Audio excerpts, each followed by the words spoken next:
एक गांव में एक खंडहर था। उस खंडहर में एक चंपा चुड़ैल अपनी बेटी शीला के साथ रहती थी। शीला को पता नहीं था कि उसकी माँ चंपा एक चुड़ैल है। चंपा रोज सुबह गांव में उड़ते हुए जाती और वहां से खाने का सामान ले आती। वो शीला के सामने एक आम औरत का रूप लेकर रहती थी, लेकिन गांव वालों को पता था कि वो एक चुड़ैल है। इस तरह से शीला और चंपा के दिन कट रहे थे। लेकिन धीरे धीरे शीला बड़ी होने लगी और खंडहर से बाहर जाने के लिए जिद करने लगी। माँ, मैं अकेले रहते रहते ऊब गई हूँ, मुझे भी बाहर जाना है। ना ही मेरे कोई दोस्त है, ना ही कोई हमसे मिलने जुलने आता है। बेटी, बाहर की दुनिया अच्छी नहीं है, हम लोग यही ठीक है। बाहर जाएगी तो तेरी और मेरी जिंदगी खतरे में पड़ सकती है। माँ, तुम भी कितना डरती हो लोगों से। लगता है अकेले रहते रहते तुम्हें अकेले रहने की आदत पड़ गई है। कुछ नहीं होता, बस कल तुम मुझे भी अपने साथ ले चलो। ऐसा कहकर शीला वहाँ से चली जाती है, लेकिन चंपा शीला की बात सुनकर सोच में पड़ जाती है। ये शीला को क्या हो रहा है? इसे कैसे समझाऊं कि मैं चुड़ैल हूँ और लोग मुझसे डरते हैं, प्यार नहीं करते। मुझे देखकर तो वो लोग भाग जाएंगे, इससे कौन दोस्ती करेगा। अगली सुबह शीला गाँव में जाने के लिए तैयार होकर आती है। माँ, देखो मैं कैसी लग रही हूँ। भला ये भी कोई पूछने की बात है? मेरी बेटी तो दुनिया की सबसे प्यारी बेटी है, हमेशा ही सुंदर दिखती है। तो चलो मेरी प्यारी माँ मुझे लेकर। शीला की जिद के आगे चंपा विवश हो जाती है और शीला को लेकर उड़ते हुए जाने लगती है। शीला जब आसमान में होती है तो चंपा शीला को बोलती है, मजा आ रहा है माँ, ऊपर से नीचे सब कितना छोटा दिख रहा है। लेकिन माँ, एक बात तो बताओ, तुम तो आसमान में उड़ रही हो, लेकिन मैं क्यों नहीं उड़ पाती? मुझे भी उड़ना है। बेटा, इसीलिए तो मैं तुझे कह रही थी कि अभी तू छोटी है। तुम जब बड़ी हो जाओगी तो मैं तुम्हें उड़ना सिखाऊंगी। और अभी लोगों से मिलना जुलना ठीक नहीं है।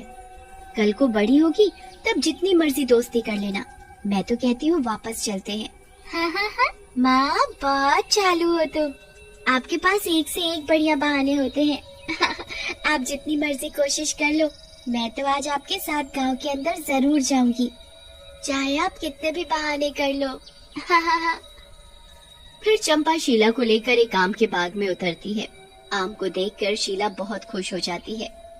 अरे वाह माँ, कितने अच्छे आम हैं। मैं तो खाकर ही आगे गांव में जाऊंगी। फिर शीला आम खाने लगती है। तभी वहाँ से कुछ गांव वाले गुजर रहे होते हैं, जो कि शीला को देखकर घबरा जाते हैं और वहाँ से भागने लगते हैं। अरे भागो भैया, भैया ये तो चुड़ैल है। अरे भागो रे, अपनी जान बचाकर भैया। गांव वालों को ऐसे भागते देखकर शीला हंसने लगती है और चुड़ैल घबरा जाती है। जिसका डर था वही हो रहा है। लोग मुझे देखकर घबराकर भाग रहे हैं। मेरा असली रूप क्या है ये लोग जानते हैं, इसलिए डर रहे हैं मुझसे। अब क्या करूं? तभी शीला बोलती है, माँ, ये लोग तो ऐसे भाग रहे हैं जैसे कोई चुड़ैल देख ली हो। बेचारे कितने सीधे हैं। फिर शीला और चुड़ैल गांव में चले जाते हैं। चुड़ैल को देखकर गांव वाले घर के अंदर चले जाते हैं और थोड़ी देर बाद आते हैं तो उनके हाथ में खाने पीने का सामान होता है। वो सब सामान लाकर चंपा के पैरों में रख देते हैं और फिर सब अपनी गर्दन झुकाए हुए वापस अपने घरों में चले जाते हैं। ये सब देखकर शीला हैरान हो जाती है और चुड़ैल से पूछती है, अरे माँ, ये सब गांव वालों को क्या हो रहा है? हम दोनों के आने से पहले ये लोग तो बिल्कुल ठीक थे, अब डर गए। पहले बच्चे भी खेल रहे थे, लेकिन हम दोनों को देखकर कितने डर गए हैं और बात भी नहीं कर रहे। शीला की बात सुनकर चंपा हंसने की एक्टिंग करती है और बोलती है, हाँ बेटी, मैं भी हैरान हूँ। ऐसे तो ये लोग कभी नहीं करते। मैं तो जब भी आती हूँ इतने प्यार से बोलते हैं मुझसे, और तो और मेरी इज्जत भी इतनी करते हैं। लगता है किसी बात पर परेशान है बेचारे। चलो कोई बात नहीं, हम फिर आ जाएंगे और मैं अगली बार तुम्हारी दोस्ती करा दूंगी गांव की किसी लड़की से। फिर चुड़ैल के समझाने पर शीला वापस चलने को राजी हो जाती है, लेकिन गांव वालों का ये व्यवहार उसे समझ नहीं आता और वो चुड़ैल का पीछा करने का ठानती है। कुछ दिनों बाद जब उनका खाना खत्म हो जाता है तो चुड़ैल फिर से गांव जाने के लिए निकलती है, ताकि गांव वालों से कुछ खाने के लिए ला सके। लेकिन इस बार शीला उसका पीछा करने लगती है। मैं भी माँ के पीछे पीछे जाऊंगी ताकि सच का पता चल। शीला चंपा के पीछे पीछे गांव में पहुंच जाती है और एक पेड़ के पीछे छिप जाती है। तभी चंपा अपने डरावने चुड़ैल के रूप में आ जाती है और चुड़ैल गांव के बीच में पहुंचकर गुस्से में चिल्लाती है, गांव वालों बाहर निकलो अपने घरों से और मेरे पास आओ, और जो कुछ भी है खाने के लिए वो भी लेकर आ जाओ, नहीं तो मैं अभी के अभी पूरा गांव तबाह कर दूंगी। चुड़ैल की ऐसी धमकी सुनकर गांव वाले घबरा जाते हैं और अपने अपने घरों से खाने का सामान लेकर चुड़ैल के पास जाते हैं। बहुत समझदार हो तुम सब, एक बार में मेरी बात मान जाते हो। तभी गांव वालों के बीच में से एक गांव वाला रोता हुआ निकलता है। उसके कपड़े कटे फटे होते हैं और वो बहुत ही गरीब दिख रहा होता है। वो चुड़ैल से बोलता है, अरे मर गया रे चुड़ैल जी, आज के लिए मुझे बख्श दो। आज हमारे पास कुछ भी नहीं है देने के लिए, हमरे प्राण बख्श दो। रोज के बहाने पिछली बार भी तूने कुछ नहीं दिया था, इस बार मैं तुझे नहीं छोड़ूंगी। ऐसा कहकर चुड़ैल गांव वाले को गर्दन से पकड़कर उठा लेती है और उसे मारने जा रही होती है कि तभी हरिया वहां आ जाता है और चुड़ैल से बोलता है, चुड़ैल जी इसे माफ कर दो, इसके हिस्से का अनाज मैं दे देता हूँ, माफ कर दो, इसे मत मारो। हरिया के कहने पर चुड़ैल उसे छोड़ देती और फिर सारा अनाज और खाने का सामान लेकर वहां से चली जाती है।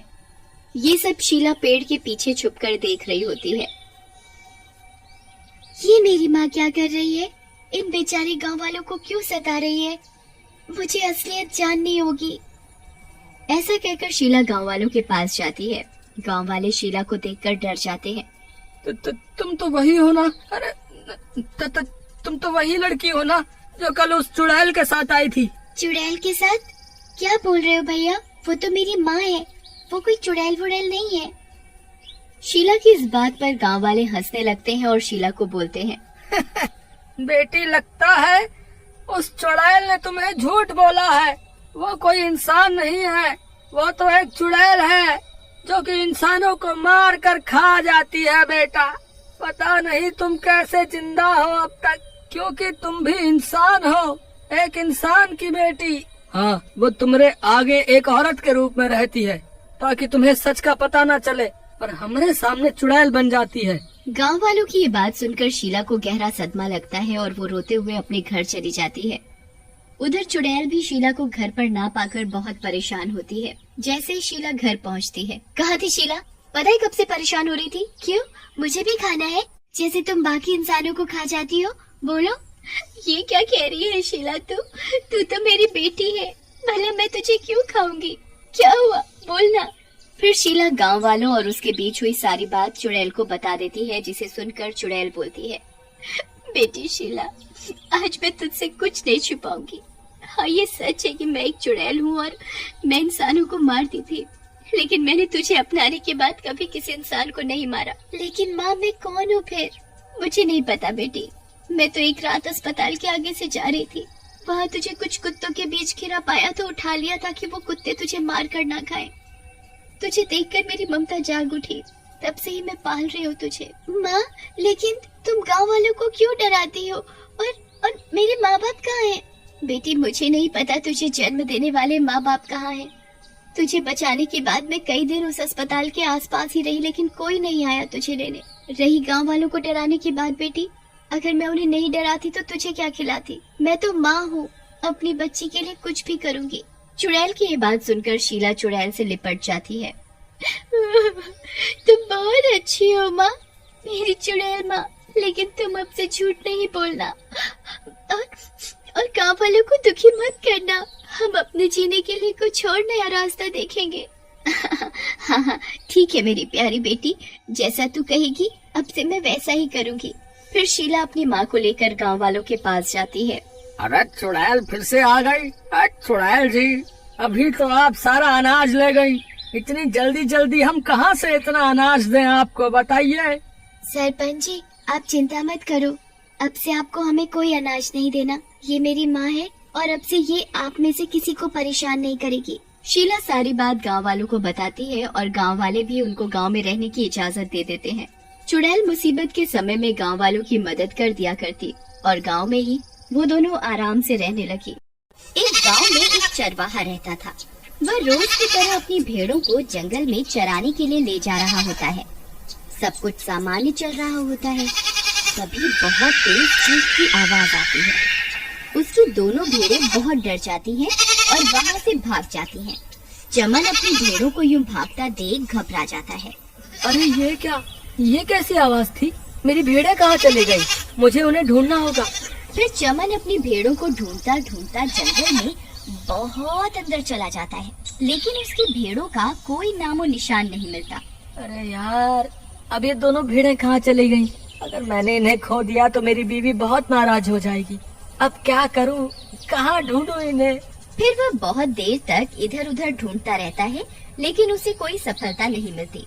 तभी अंधेरा भी हो जाता है। मैं जंगल के बहुत अंदर आ गया हूँ। यहाँ तो कोई मेरी मदद करने वाला भी नहीं है। अरे भाई, कोई है? कोई मेरी आवाज सुन रहा है? चमन के इस तरह चिल्लाने से एक भूत की नींद खुल जाती है। अरे ये कौन है? लगता है मेरा शिकार आसपास ही है। तभी वह भूत चमन की आवाज का पीछा करते करते वहाँ पहुँच जाता है। आज तो मजा ही आ गया। हे भगवान, ये मैंने क्या कर दिया? भूत जी मुझे छोड़ दो। वैसे ही मेरी दोनों भेड़ें पता नहीं कहाँ चली गई हैं। मैं बिना भेड़ों के घर गया तो मेरी बीवी मुझे वैसे ही घर में घुसने नहीं देगी, और ऊपर से अब आप भी यहाँ आ गए हैं। आज का तो दिन ही खराब है। हे भगवान, अब मैं क्या करूँ? तू मेरा शिकार है, तू बच के कहीं नहीं जा सकता। फिर इतना बोलकर भूत चमन के अंदर घुस जाता है। अरे ये मुझे क्या हो रहा है? फिर चमन अपने घर की ओर चल देता है। थोड़ी देर में वह अपने घर पहुंच जाता है। वहाँ उसकी बीवी पहले से ही बहुत देर से उसका इंतजार कर रही होती है और वह बहुत गुस्से में होती है। आ गए? कहाँ थे इतनी देर से? मैं कब से तुम्हारा इंतजार कर रही थी। अगर आगे से देरी से आए तो घर के बाहर ही सोना पड़ेगा, समझ गए? और ये क्या, भेड़े कहाँ हैं? भेड़ों को कहाँ छोड़ा है? कहीं उन्हें किसी को बेच तो नहीं आए? हाय राम! मेरा सर दर्द मत कर। घर आते ही चिक चिक चालू कर दी। चल जा, मेरे लिए पानी लेकर आ। अरे दैया रे दैया, तुम्हारी इतनी हिम्मत कैसे हुई जो मुझ पर हुक्म चला रहे हो? कल की बात भूल गए क्या? फिर से याद दिलाऊं? अच्छा, अब तू मुझे मारेगी? तेरी इतनी हिम्मत? रुक, तुझे अभी बताता हूँ। अरे मर गई रे, मर गई। अरे बचाओ बचाओ, कोई तो मुझे बचाओ। हाय रे, आज इन्हें क्या हो गया? इनमें इतनी ताकत कहाँ से आ गई? रोज तो मेरे आगे भीगी बिल्ली बनकर रहते थे, आज ये शेर कैसे बन गए? मुझसे गलती हो गई राजा जी, मुझे माफ कर दो। आप मेरे पति परमेश्वर हैं। आप जैसा कहेंगे मैं वैसा ही करूँगी। मुझे माफ कर दो। अब आया ना ऊंट पहाड़ के नीचे। चल जा यहाँ से और मेरे लिए कुछ खाने को लेकर आ। मुझे बहुत भूख लगी है। ठीक है, आप वहाँ बैठिए, मैं अभी कुछ खाने को लेकर आती हूँ। फिर उसकी पत्नी वहाँ से चली जाती है। अरे ये आज इन्हें क्या हो गया? ये आज ऐसा बर्ताव क्यों कर रहे हैं? कल तक इनकी मेरे आगे आवाज भी नहीं निकलती थी, तो आज ये सब कैसे हो गया? उसे कुछ समझ नहीं आता कि ये सब क्या हो रहा है। फिर वह चमन के लिए खाना लेकर जाती है। चमन उसके हिस्से का खाना भी खा जाता है। उसकी पत्नी हैरान परेशान होकर उसे देखती रहती है। फिर चमन पेट भर खाने के बाद सोने चला जाता है। अगले दिन सुबह होने पर, अजी सुनिए, सुबह हो गई, चलिए उठिए, काम धाम नहीं करना क्या? तेरी इतनी हिम्मत, तूने सुबह सुबह मेरी नींद खराब कर दी। रुक, तुझे अभी बताता हूँ। अरे भागो रे भागो, अपनी जान बचाकर भागो। हे भगवान, लगता है ये पागल हो गए हैं। फिर वो भागती भागती पड़ोस के घर में घुस जाती है। चमन भी उसका पीछा करने लगता है, लेकिन वो जैसे ही अपने घर से बाहर निकलता है वो जलने लगता है, क्योंकि वो दिन की रोशनी बर्दाश्त नहीं कर पाता। मुझे अभी वापस अंदर जाना होगा। फिर चमन वापस अपने घर के अंदर घुस जाता है। एक गांव वाला चमन को धूप में यूं जलता हुआ देख लेता है। वो हैरान परेशान हो जाता है। बाल बाल बच गया। मैं दिन में बाहर नहीं जा सकता। मुझे इस बात का ख्याल रखना होगा। अरे ये क्या, ये कैसे हो सकता है? चमन भैया यूं धूप में आते ही जलने क्यों लगे? जरूर दाल में कुछ काला है। मुझे ये बात बाकी सब गांव वालों को बतानी होगी। फिर वो भागता हुआ जाता है और बाकी के गांव वालों को सारी घटना के बारे में बताता है। कालिया भाई, मुझे लगता है इनके ऊपर किसी भूत का साया है। जब से कल रात को ये जंगल से लौटे हैं, अजीब अजीब सी हरकतें कर रहे हैं। कल रात को ये घर में पड़ा पूरा खाना खा गए, मुझसे बदतमीजी भी की और इनकी आंखें भी भूत के जैसी लाल हो गई हैं। तुम घबराओ मत बहन, चलो मैं तुम्हारे साथ चल कर देखता हूँ। फिर वे दोनों मिलकर उसके घर जाते हैं। वहाँ पहले से ही कुछ गांव वाले घर के बाहर खड़े होते हैं।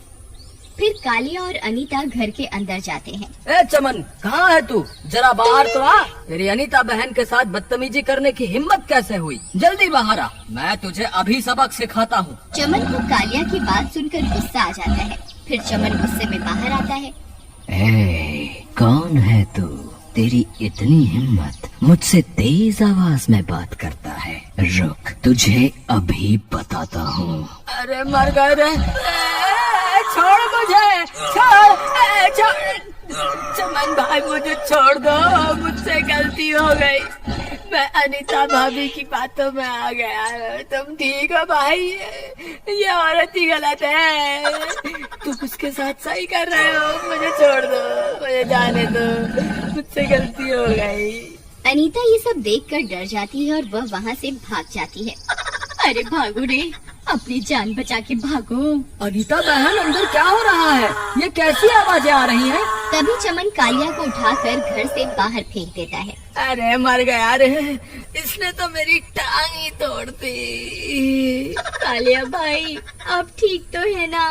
नहीं, मैं ठीक नहीं हूँ। चमन ने मुझे बहुत मारा, मेरी गर्दन ही तोड़ दी। तुम सही कहती थी, चमन के ऊपर जरूर किसी भूत का साया है। वो बहुत शक्तिशाली बन गया है, हम में से कोई भी उसका मुकाबला नहीं कर सकता।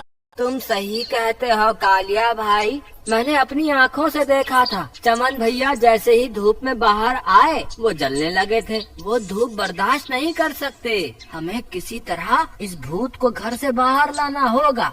लेकिन भाई, ये भूत बहुत ताकतवर है, हम इसे घर से बाहर कैसे लाएं? मेरे पास एक तरकीब है। क्यों ना हम घर की छत पे चढ़कर उसमें बहुत सारे छेद कर दें, जिससे सूरज की रोशनी घर के अंदर चली जाएगी और हमारी तरकीब काम कर जाएगी। अरे ये क्या? ये सूरज की रोशनी घर के अंदर कैसे आ रही है? लगता है इन्हें मेरी कमजोरी के बारे में पता चल गया है। अब मैं क्या करूं? कहाँ जाऊं?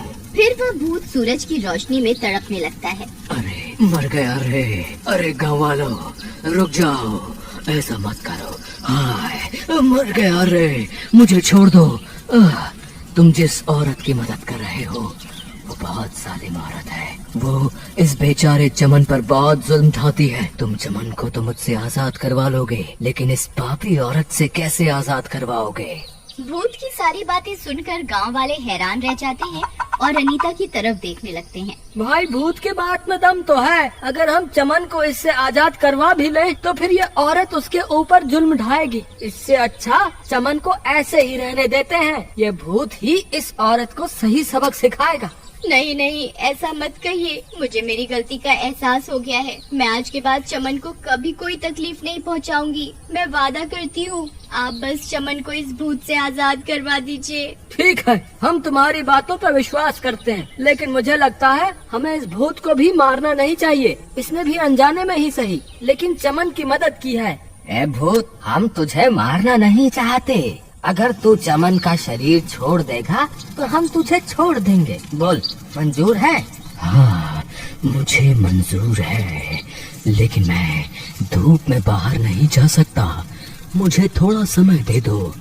जैसे ही अंधेरा होगा, मैं इसका शरीर छोड़कर यहाँ से चला जाऊंगा।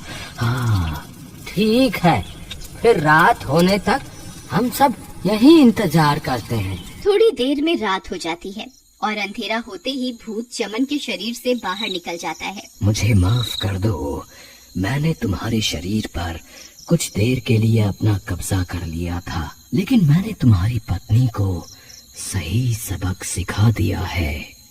आज के बाद वो तुम्हें कभी नहीं सताएगी। फिर इतना बोलकर वह भूत वहाँ से चला जाता है। चमन की पत्नी को अपनी गलती का एहसास होता है और वह चमन से माफी मांगती है।